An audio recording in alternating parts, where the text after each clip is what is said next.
Boom! Imagine with me. Boom. Hear the bombs bursting mid-air. Imagine the dawn's early light cresting over the horizon. See the mist and dust of battle clear. Watch the words quickly scrawled. Oh, say, does that star-spangled banner yet wave? Students, fellow contestants, and Sloan Showcase judges, I stand before you with a concern. Ezra Taft Benson was quoted to say, "I thank the Lord for the eternal principle of freedom, free agency, and right choice. I praise patriotism and love of country in all lands." Close quote. The other day I was walking down the steps of the Wilkinson Student Center to hear the familiar blare of the trumpets playing our national anthem. I had time, so I quickly placed my hand over my heart and watched as Old Glory slowly waved her way down the flagpole.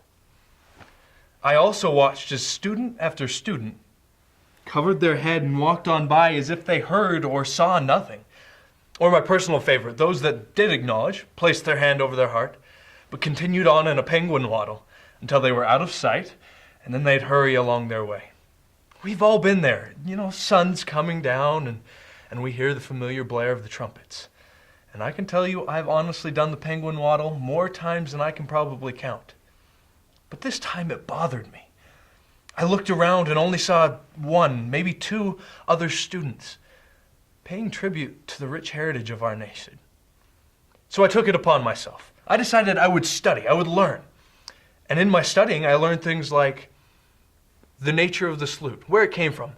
Medieval times, a knight would take his weapon-bearing arm, and he would lift the visor of his helmet up to a fellow knight in arms, as a sign of camaraderie. This turned into the modern salute, and then for those not in uniform, placing the hand over the heart. The heart, the home of loyalty and love. Loyalty and love for the symbol of a nation. The same symbol that was raised on the beaches of Iwo Jima. Or the symbol that received its 50th star when Hawaii received its statehood. The symbol that Neil Armstrong firmly planted in the soil of the moon. Or the symbol that our enlisted men and women stand in front of as they take an oath of loyalty and an oath to protect the Constitution of the United States, an oath of which I have taken. Or this symbol, tattered and torn, pulled from the wreckage and carnage of the World Trade Centers.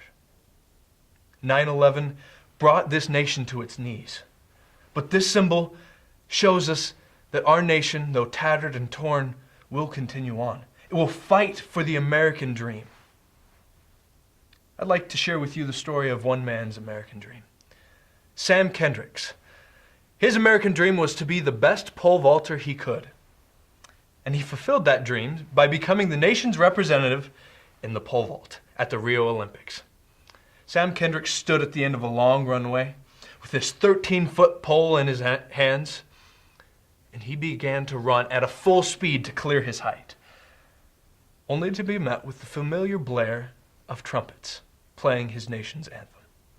He quickly came to a stop, threw down his pole, and placed his hand over his heart and looked for the source of the music so he could play tribute to his nation. My invitation to us all tonight is simple. Next time that you're walking in Brigham Square and you see Old Glory slowly waving her way down the flagpole, take a moment, place your hand over your heart, and honor the rich heritage that is a nation.